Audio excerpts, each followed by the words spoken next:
Okay, this is Jacob Schmidt with deerhuntingschool.com doing a video analysis here of property. And Edward, I appreciate you letting me take a look at your property. I apologize off first if the audio has got more background noise than my normal videos. I know I get background noise in a lot of my videos because of my kids. But this one I'm having to record with a mic straight off my computer, and so the audio may not be quite as good. If it's not good, I'll do it again. But I've done this. This is like the fourth time I've tried to do this video because my mic is something's wrong with my headset. I don't know.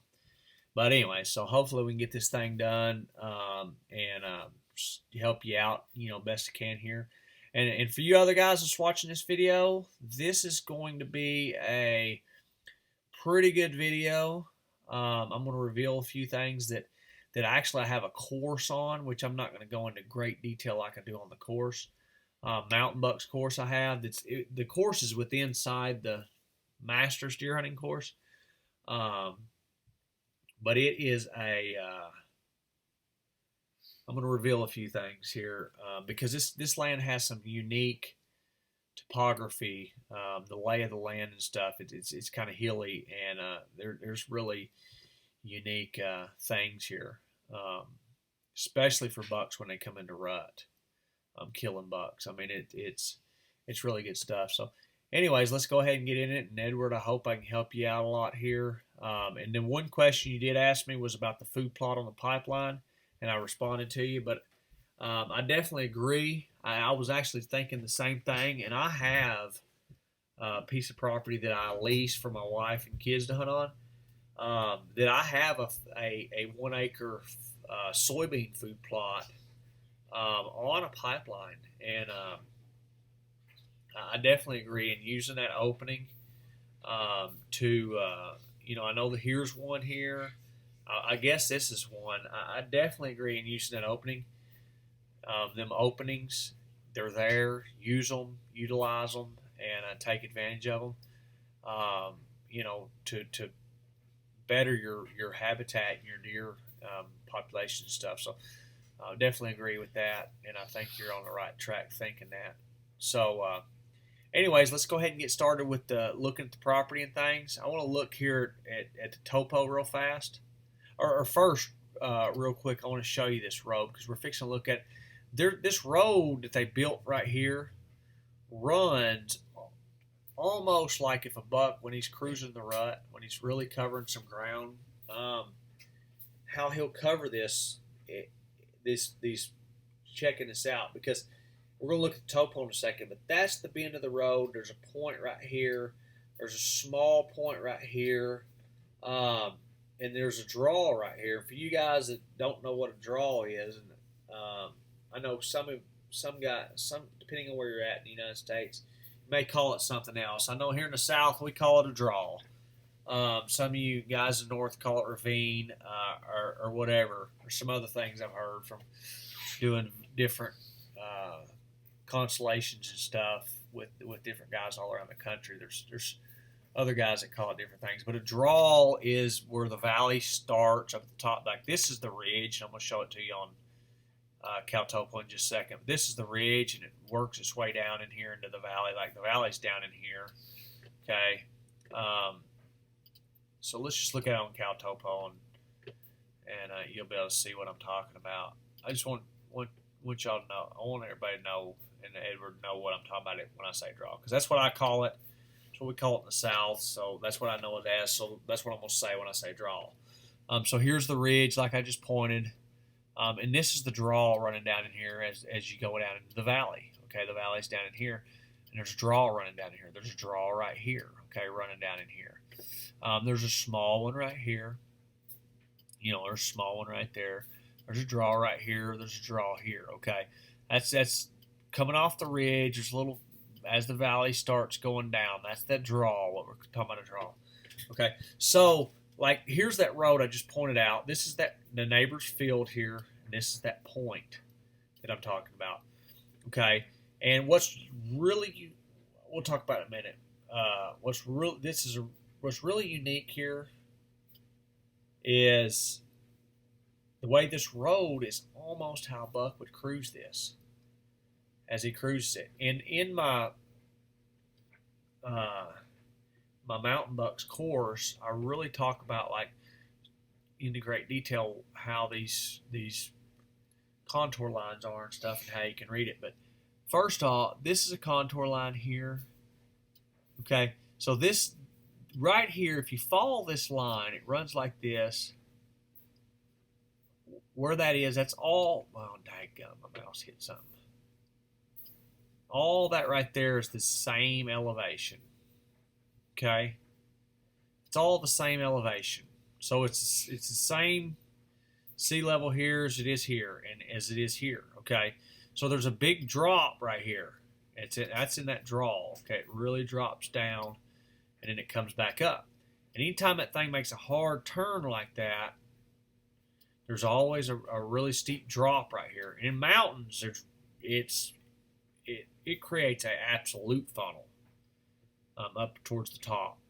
And this here, it creates a one-sided funnel. And this is actually a saddle setting right here. Okay, but it creates a one-sided funnel. And I believe if you look and study a lot of guys that hunt mountains a lot, that have success, they'll almost always talk about a saddle at some point, because a lot of times they'll hunt these saddles. It's where deer cross the saddle and stuff a lot. They'll cross, the ridge at the saddle and stuff a lot. Bucks will during the rut. Now, this stuff I'm talking about is key during the rut. Early season, it's not so much, because the bucks are in bachelor groups usually, and they bed here and they feed here. I'm not saying they're bedding and feeding here, right here, but I'm just saying they're bedding in one spot and they're feeding somewhere else, and they're just basically back and forth. That's all they care about. And they're living in a small area. And a lot of times on hilly areas like this, I've studied collared deer and stuff, and really do a lot of reading. I've done a lot of reading and stuff on them, and studied some studies that's been done on them on mountainous areas. In early season, I mean, they'll literally live on these points. Deer bed on these points in this stuff. From a topography standpoint. Now, if there's a habitat, you got the topography. They kind of coincide with each other, but if you have all the same habitat, they're probably going to bed on the points, most likely. I believe you're going to have a lot of deer on your property here bedding on these points, because it's basically all the same habitat, other than you get some breaks here and there. But so you're going to have, deer bedding on these points a lot. Bucks, during that early season, a lot of times they will literally live on the point and won't step off of it.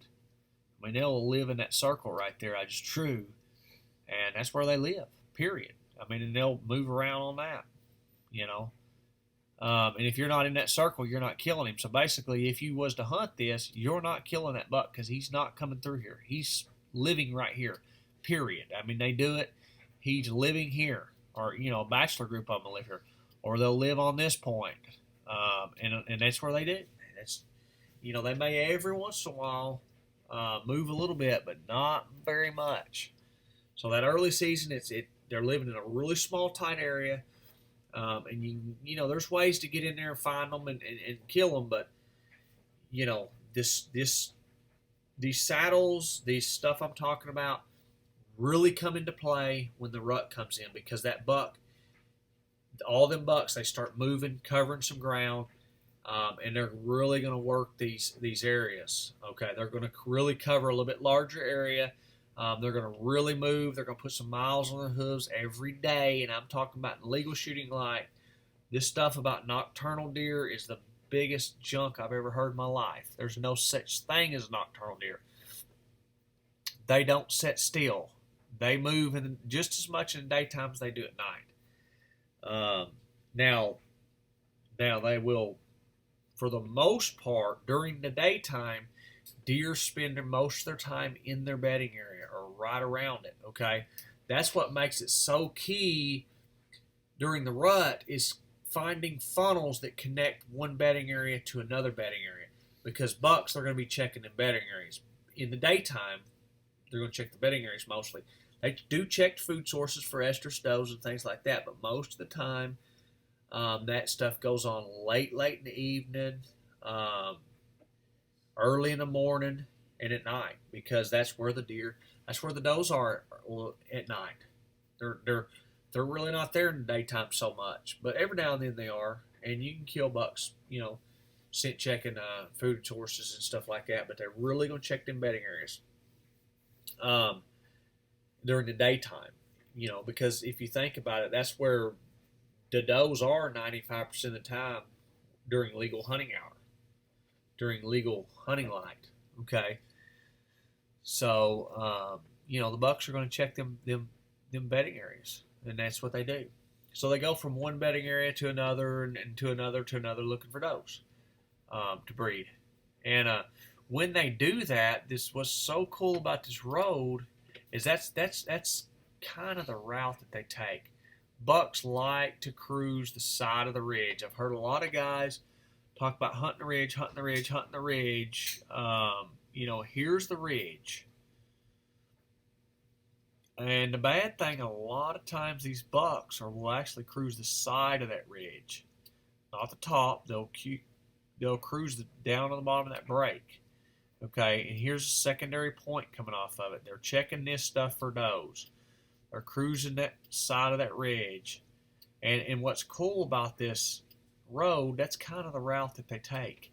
As they come up here, this draw creates a one-sided funnel in this. In a mountainous area, it creates an absolute funnel. I mean, the bucks will pass within bow range 90% of the time, and you can just, it's unreal. And I talk about it in the mountain bucks course, but it's just unreal how great of a funnel a mountain can create. It's because it's so steep. This isn't quite that steep. There's some steep stuff here. Like, this is Topo. I've got the shaded relief on. And this red that you see here, you're not walking up that. You're barely gonna walk up this yellow. The deer can walk up it. They can walk up the red, barely, but they can walk up the red. Buck will walk right up that stuff, and you can't. A human being's not gonna walk right up that. They'll fall down it. You can crawl up it, but you have to be careful, because if you start slipping, you're falling. It's that steep. Okay.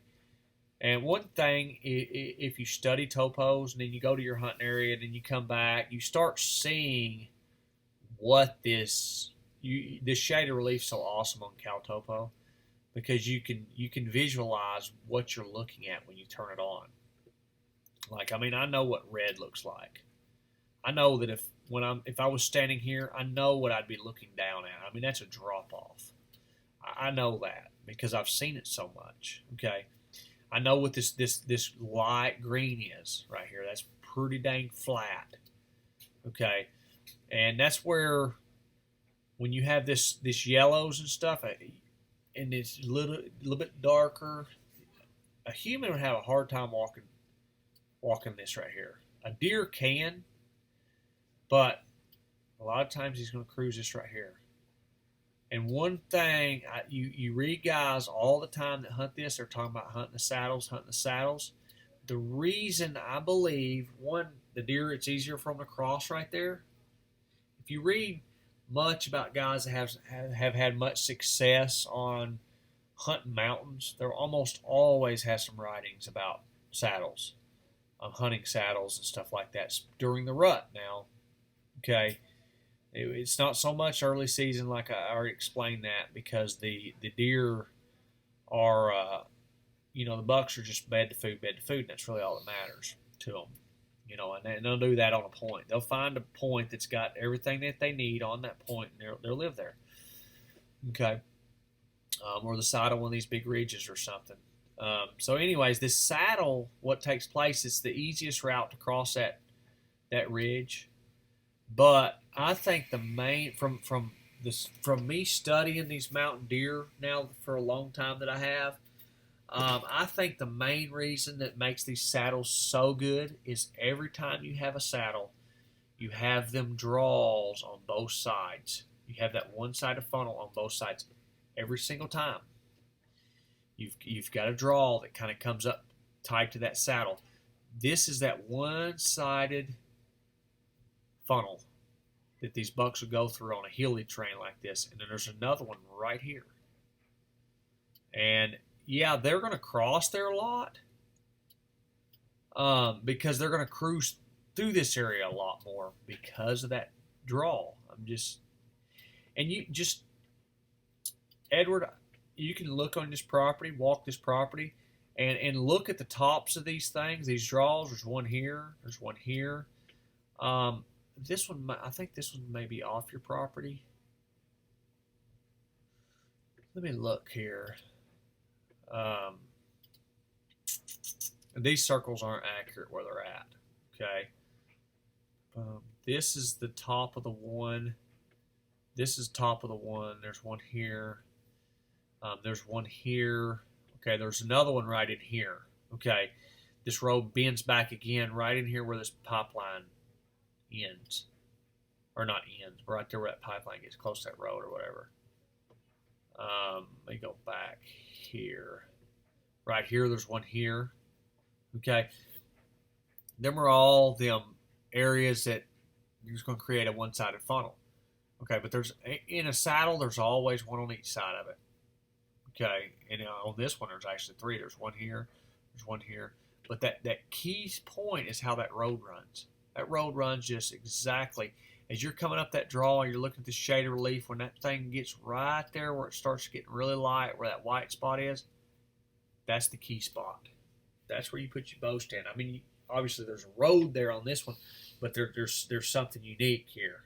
It creates even a better funnel, and we'll look at that here on this property. That creates a really tight funnel, more than just because of the road there. You have a field here, you have that road here, and then you have this pipeline here, this open area here. It's creating a really beautiful funnel right here.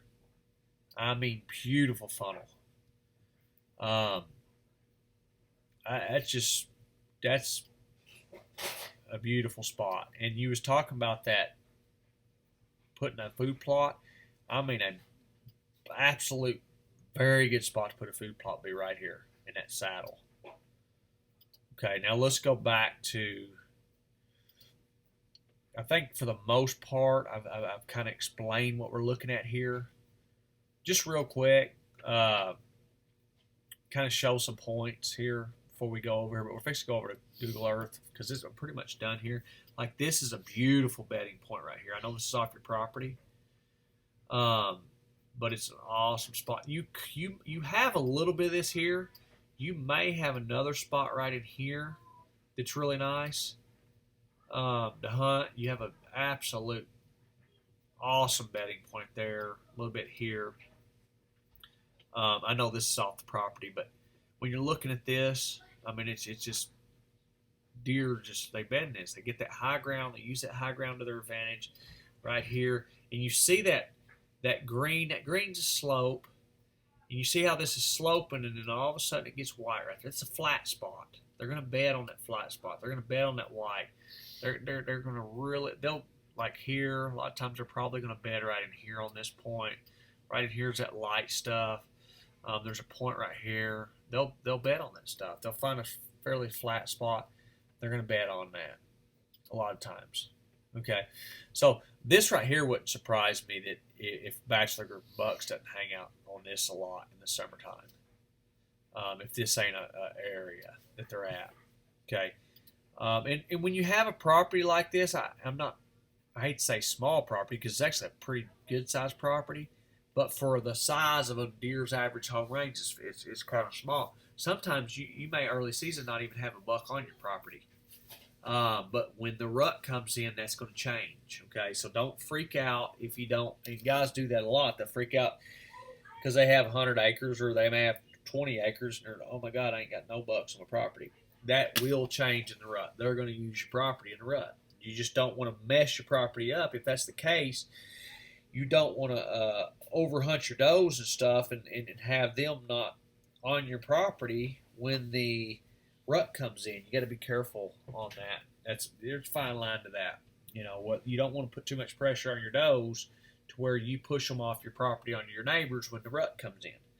You know, by hunting it too much early season. If you don't have bachelor summer bucks on your property, then the best thing to do is just arrest it until the rut on a property like this, because you've got some unique rut hunting stuff features on this property. Okay, so let's go here to Google Earth, and we'll talk about this. Okay, so here's that road. That road runs right down the property line here, and it makes that bend. Okay, and here's that field like I talked about. Here's that point. Okay, them deer a lot of times are going to cut the, I really believe they're going to cut the back of this field, bucks, as they're checking this, and I really feel that they're going to come right up through here. That's that spot, really tight looking spot. This is the other draw that comes up somewhere right in there. Okay, this actually has two mini draws, one like here and one like here. So I really believe this would be an awesome spot for a food plot. Okay, it's going to keep, you have food plot here. It's going to keep does in this area, and then you have a double, you have these two, and I talked about the saddle. I mean, it's right in the middle of a saddle. Bucks are going to cross this. You got the food plot. You got the does. You got the rutting stuff. I mean, it really puts a lot into this spot, this area right in here on this property, if you do that. I mean, you don't have to even put a food plot there. I believe you kill bucks right here if you play it right and hunt it in the right conditions, you know, and don't burn out your property before. And even then, with this the way this lays out, you can kill bucks here on these things. I mean, they're in rut. They're moving. They're covering some ground. Okay, you just have to be hunting them during that time. So you've got that going on, and I really, I mean, that's really putting a heck of a funnel right here. And I really like that area. If you was to put a food plot, I really like that idea that you have the food plot, you have two one-sided funnels, and then you have a saddle. You know, bucks across that saddle a lot of times, you know, because they're there. So they just walk across it, and then they're cruising, going over, checking this point, back, forth, whatever. You know, they'll cross here too, but they come through here a lot more often. So they're really, you know, anytime you have deer in an area a lot, I mean, you have bucks cruising here. You have bucks that are going to be cruising here. Anytime you have that going on, they're going across right in that area, you know, on a saddle. And that's what happens with a saddle. I believe. You know, I don't think it's so much that deer are lazy. Out here, you know, they cross there because it's the easiest spot, easiest route. I don't think that's as much as it is that them draws concentrate them bucks in them areas a lot of times. They can walk that other them other spots, but it's shut his door. They're not as apt to. They can walk stuff that a human being can't. I have videos of bucks walking up hills. You can't tell it in the video, and I actually have some of them up on YouTube, and you can't tell it on the video. But there was one buck I finally killed. Killed him last hunting season.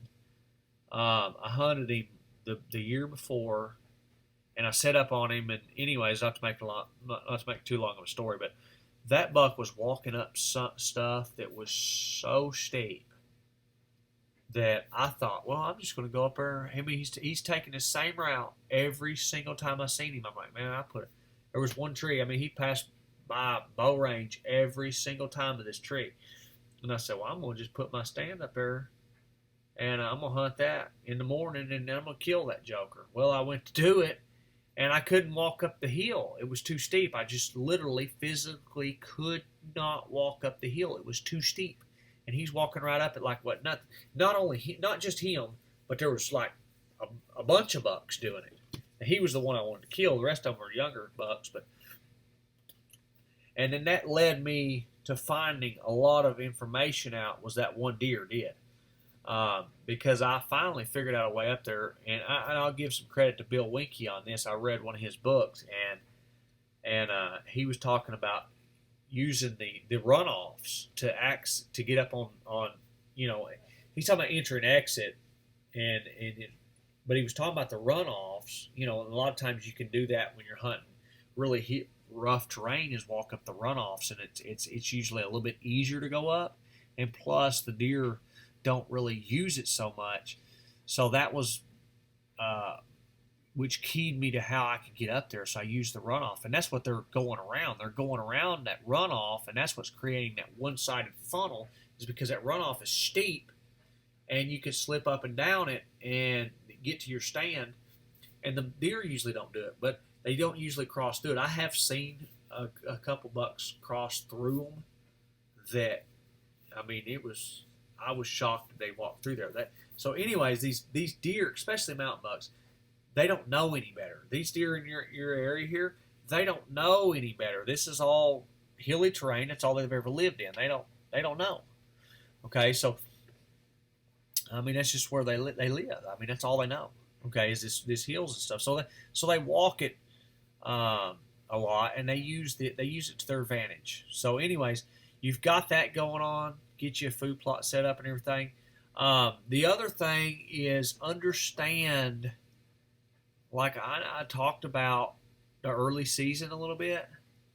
If you understand that, okay, property owners especially like this, you own this property, you can't do anything about the fact that, hey, a bachelor group of bucks may set up here in the summer. They may set here in the summer, here, and never step foot on your property in the early season. If that happens, and I don't think it's going to happen every year, but if it happens, and you're wanting to kill a buck on the property and really hunt it good, the best thing to do would be to go hunt other pieces of property until that rut starts coming in. And when the rut phase comes in, hunt your property super, super hard at that time. This property is set up for the rut.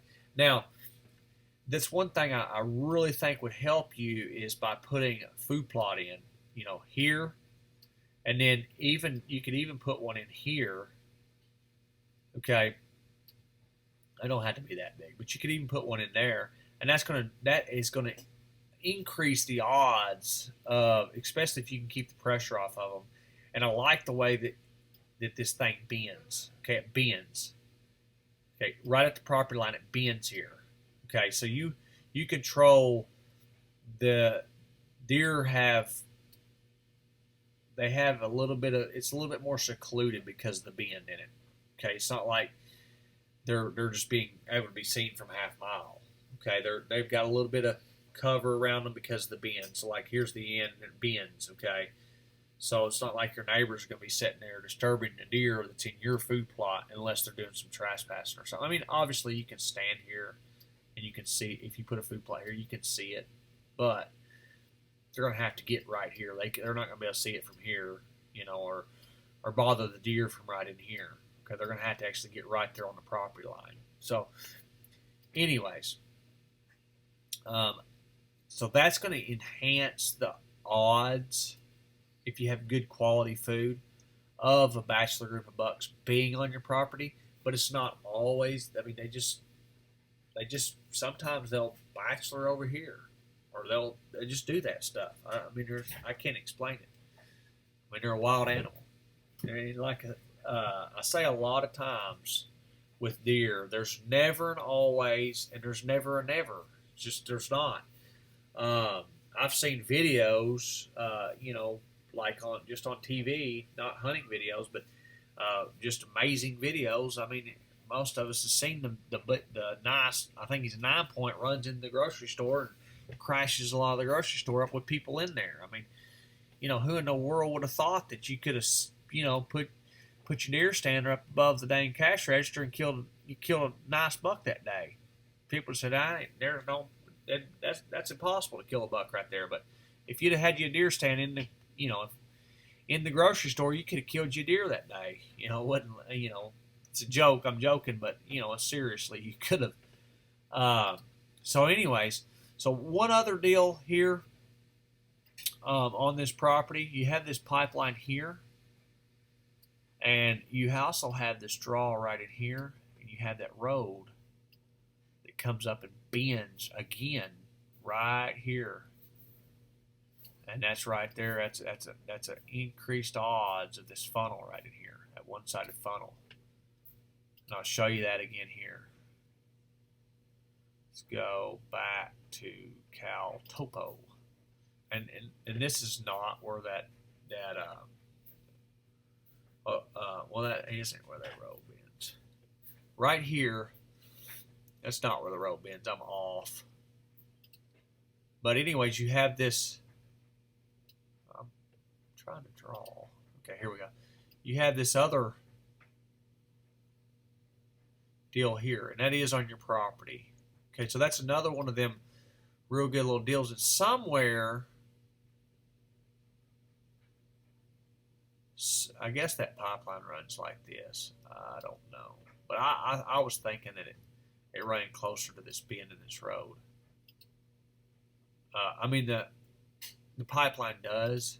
The pipeline does run closer to this bend, but I was thinking that draw was a little bit closer to that.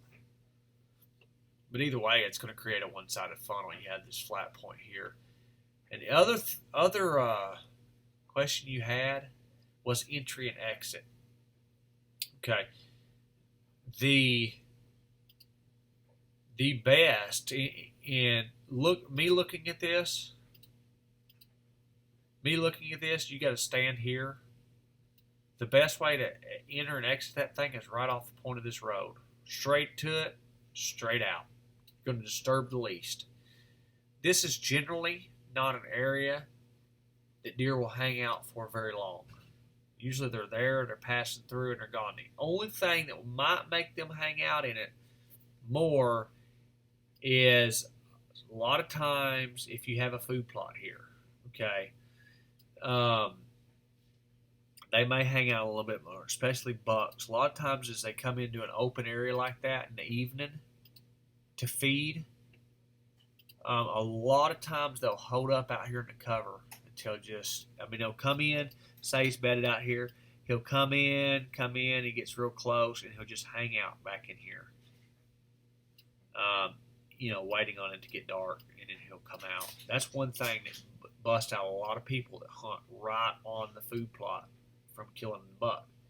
As they're hunting here, he's coming from here, and they got the wind blowing like this. A lot of times it's tough to get a deer, especially a pressure deer, to come out in the open with the wind to his back in the daytime. So he'll set up right here, and he'll just sit there. He'll stand there till dark, and he'll just walk right out there. He just feels safe. But the problem is a lot of guys are hunting downwind side of this food plot, knowing, oh man, this is perfect wind for me to hunt him. He's coming from here. The wind's coming out of the north. Got a northwest wind. I got a stand set up here, and they'll get to their stand and everything. And I mean, they got it perfect. They got this buck figured out, and they're setting here, and it gets dark on them, and they get down and leave. And then the problem is a lot of times when they leave, that buck's standing right there, 20 yards outside that food plot, and you can't see him because he's gray. And everything turns gray when it gets dark. You can't see them bucks hardly when it gets dark. Late in the evening, it's hard to see them jokers. And they don't move a lot of times when they're coming to a food source. They don't move fast. They don't move very fast. They kind of just take their time getting to it. Okay? So that's the only time that they may hang out there a lot. I mean, sometimes they will. I've seen deer stand in one big up spot for 30 minutes and never. Actually, I had one of the bucks that I wanted to kill, one of the biggest bucks I've been hunting him. He's still alive as far as I know. I think he may be dead, but I thought that last year, thought that the year before, and he's not. So I run one trail camera on an area that he uses a little bit, and he didn't show up. But I mean, in the summertime, they live in a small area. But anyways, I hunted him, had him pegged, had him coming in, bow range. My youngest son messed me up on him. Anyway, long story, but anyways, that he kind of made the deer nervous, but he wasn't hunting with me, but he was close by at the vehicle making some racket, and the deer heard him, which was still 100, 200 yards. He was a couple hundred yards away, but the deer heard something that wasn't right, and he just stopped and stood there for 45 minutes, never took a step left, right, nothing. Stood there, Pope and Young 10-pointer. I mean, a nice one. And that buck stood there until it got so dark I couldn't see him anymore. And I don't have any idea what the deer done. I thought, well, he's seen me get down. He's gonna be spooked. I got down, got out of there, never turned my light on. I snuck out of there. I mean, as quiet as possible. I didn't. I said, well, I'm not gonna hunt this thing for a few days, and I should have kept hunting it because I probably would have killed him. Because just a couple days after that, I had about 50 pictures of him in the daytime, 20 yards from my stand. He just hung out right in there, and I could have shot him probably 50 times. But anyways, that's deer hunting. So my point is sometimes they will just stand up, and a lot of times they'll lock up right outside of a destination spot. And they'll stand there for a long time before they come into it. But the thing is, even if he does that, if you're set up back in here, if a buck does that and you're set up back in here, or you're set up back in here, if they're coming in that way, and they lock up coming into this food plot, they're going to lock up right in there where you're at. So you're probably going to be able to shoot him here. And that's the route coming to and from. Okay, and that's probably a route that they will take. Wouldn't surprise me. I mean, you got a point here. I can't remember if you got a point here. I was thinking there was a really minor point here. Maybe wrong. I know you got a big point here. Let's just look at it real quick.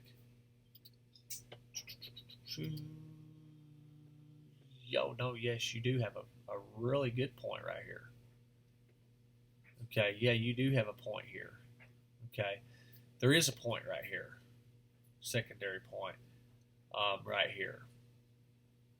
It is a minor point, but here, so you've got, if you had a food plot here in the saddle, you've got, good point here that the deer would bet on, good one here, good one here. You got a really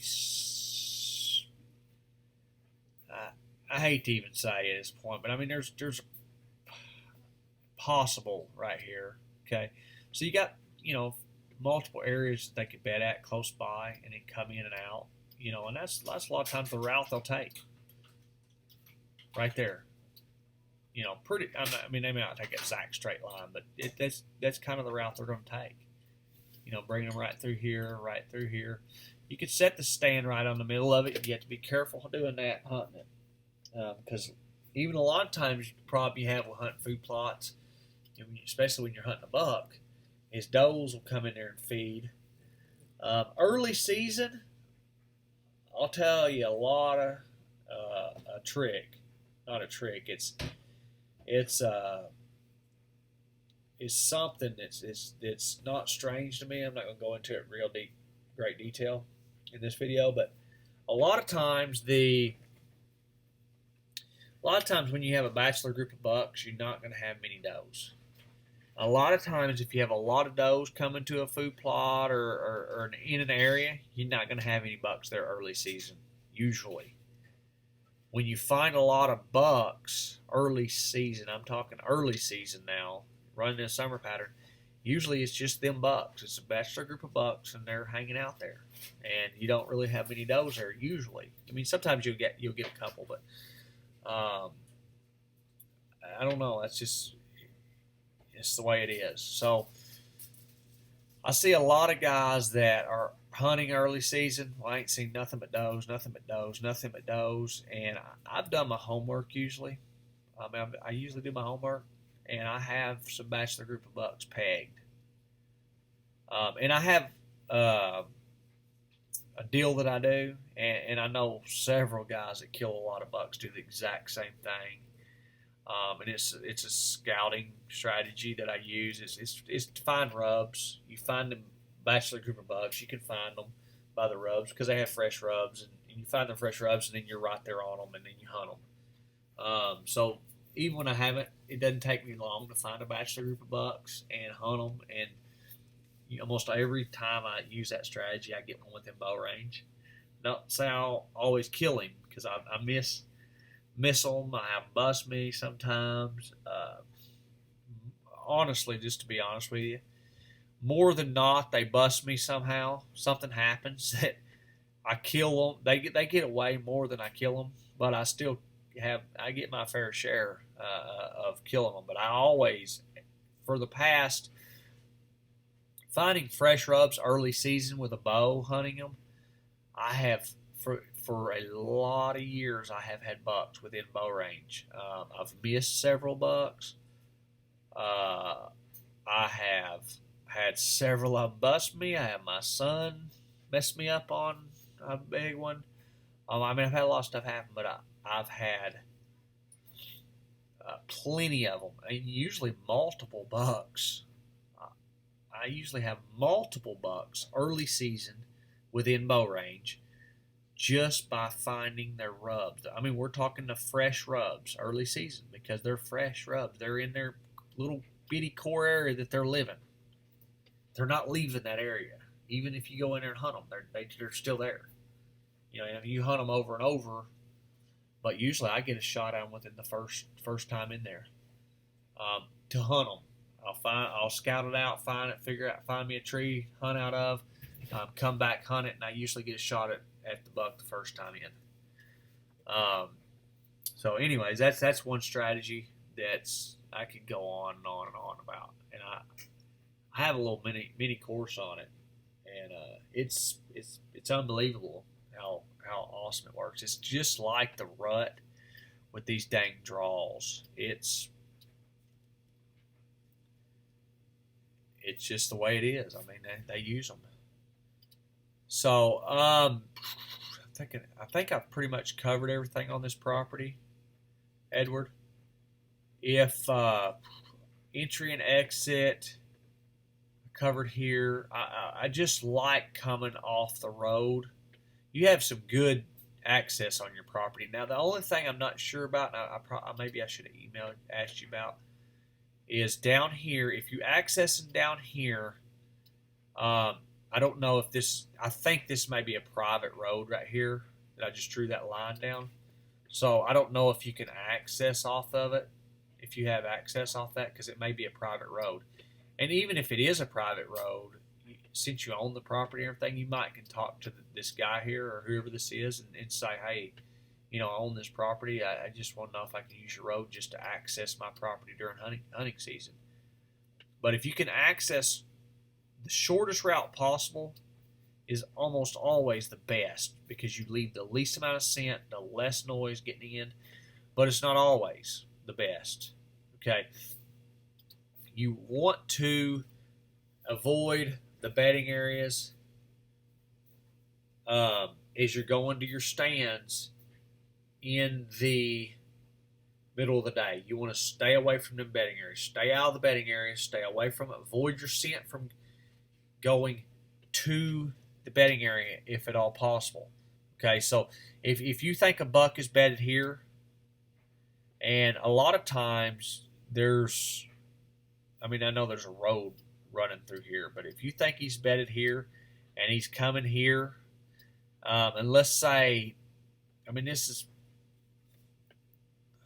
you may not do it, but a lot of times, me and a lot of my buddies and stuff, I say buddies, they're guys I know off the internet that kill a lot of big bucks all over the place. A lot of times we'll hunt on a almost wrong wind. So the wind is blowing towards the deer, towards where we think the buck is bedded, and it's blowing out of the food source, and it gives him and we'll kind of hunt like here. And so our scent's like almost he's about to bust us. And he'll come in. If he's got the wind to his nose, a lot of times that's when he'll really come in, and you'll kill him. Okay. In the mornings, a lot of times the deer will have a bedding area, an area where he's bedded, and I always like hunting close to bed. Most of the time, if you're going to kill a big buck, you're going to kill that deer within what I call the red zone, which is 100. I mean, it's really 100 yards from the bedding area. Most of the time, that's the red zone. I mean, you could get him 200 yards, but I'm not setting a stand up 200 yards out of his bedding area. I'm getting within 100 yards, unless it's just impossible, and then I may not even hunt the deer. If I can't get that tight, I may it may just be a waste of my time. I have unbelievable amount of land to hunt, public land. So in a small property, you may not have a choice. You have to hunt that deer. Okay. But anyways, so if you have the deer's bedding here, in the evening, if you're going to hunt him somewhere around this food plot, say you have the food plot set up here, you want to, at all cost, avoid from your scent as you're accessing. You don't want to walk through that bedding area, and you don't want to walk close to the edges of it in the evening coming in. And you want to keep your scent during your entry from blowing into that bedding area. That would be like if you were hunting this thing like this, and you was real pretty sure that you got a buck bedded here, and he's coming in here, and you got a wind like that right there, you would have to access that thing from over here. I mean, you wouldn't necessarily have to access it from here. You could come in from here, come down, and come around here. You could do that. Or you could access this thing from here. But you would not want to come through here anywhere, because your scent's going to blow right into that bedding area. So you want to stay out in this area, accessing that. It'd be something like so. Okay. This would probably be your best route coming here. You could come here. It's a long walk, but you could come here. But the main thing is you would want to access it from here. Okay, and then you'd leave out from here. You stay in this area if you suspect he's bedded here. Okay, if he's bedded here, I mean, obviously you come here, that'd be fine. But now, in the morning, as you're coming in the morning, you want to keep your scent, and you want to keep it out of the food source. So if you have a food plot here and you have a lot of deer that's feeding in it, you want to keep your scent out of this food plot, and you want to stay away from this food plot. Okay. So let's give another scenario that hey, the deer were bedded here. Okay, if the deer were bedded here and your stand set up here on the edge of this food plot or something, and even in the evening, in that case, and you had that same wind, okay, like this, in that case, you'd come straight off this road, straight up the draw, get your stand, and then you'd exit right out. Okay. Now in the morning, you could do the same thing, but you wouldn't want to hunt this close to the food source in the morning because the deer are here. You want to avoid this food source. You'd want to come up right in here, and you want to keep your scent out of this. You would not want to enter from here. This would like you could walk plumb around here, if you had to, but you could enter from here, whatever, anywhere, wherever the deer are feeding. You don't want your scent being blown into there, and you don't want to get too close to it, because in the morning, dark, that's where the deer are. They're in the food source. They're in wherever you think, and you have acorns here all over your property.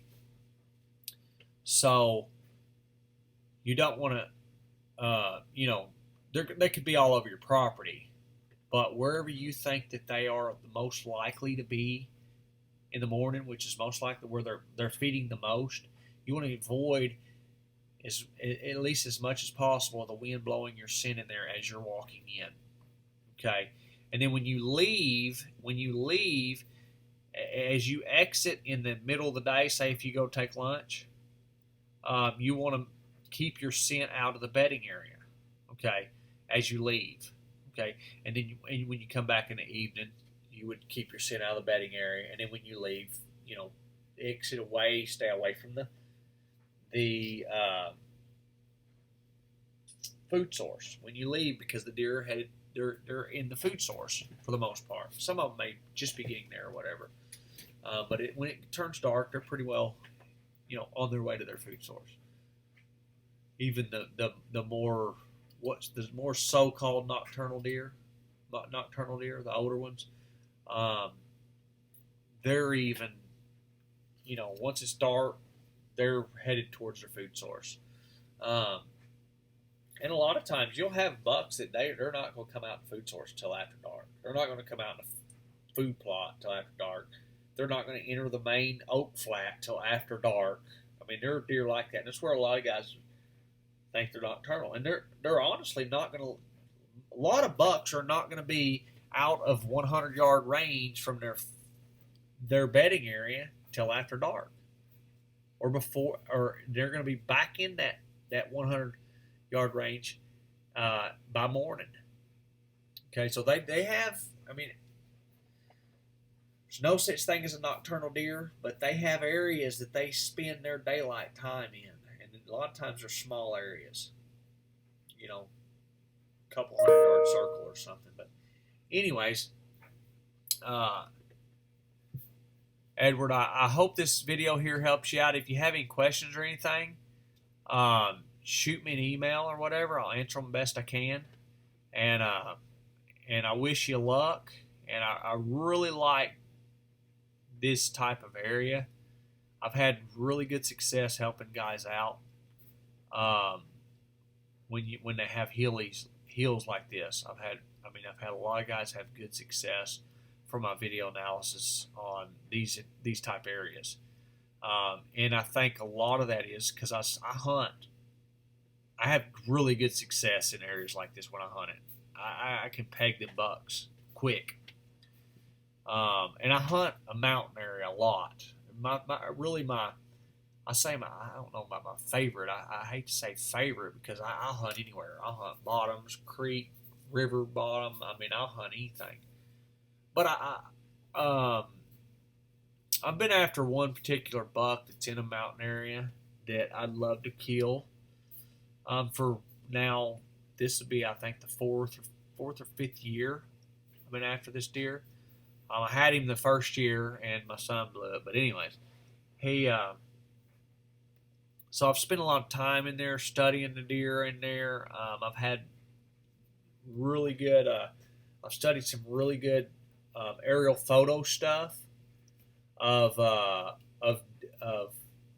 not aerial photo. Dadgummit, radio collared studies. I've studied some radio collared studies of deer that were collared in mountainous areas, and they're pretty predictable. It's pretty interesting. I have really good understanding of what the deer do a lot of times. Like I said, there's never an always, and there's never never. But if you play your cards right in these areas, it works out pretty good. So, anyways, I wish you the best. If you have any questions, like I said, shoot me an email. And now, the one thing I did want to mention was you had talked about after the season, plowing and putting a food plot in. And I actually don't see any reason in waiting till after season. The fall planting time is right now. It's right now. You can put food plot in, get them deer started learning it. It's not going to affect your rutting stuff. It may enhance it if you get does in there. if you put your food plots in. Now, you wouldn't go plant soybean. You're not going to be able to plant soybeans right now. But I tell you, you can plant, and as far where you're at, you can plant some good winter stuff and have some good hunting on a food plot late season. Cereal rye. I would plant some cereal rye, maybe I plant a mix. You can email me. I'll tell you the mix I plant, or you don't, I'll plant cereal rye, and you can email me if you're interested. I'll tell you the way I do it. But I plant a cereal rye, oats, and I'll mix in. If you're gonna plow it, I like Australian winter peas to mix in there with them, and then maybe a little bit of radishes or something. But right now is your fall planting time. You've got a few weeks to get some food plots in, and there'll be good deer season food plots, especially where you're at late season, when these guys harvest their crops and stuff around you. You got some good food plots. It'll draw deer into your property. And one thing about food plots is the first year they're not as good as the second year or the third year.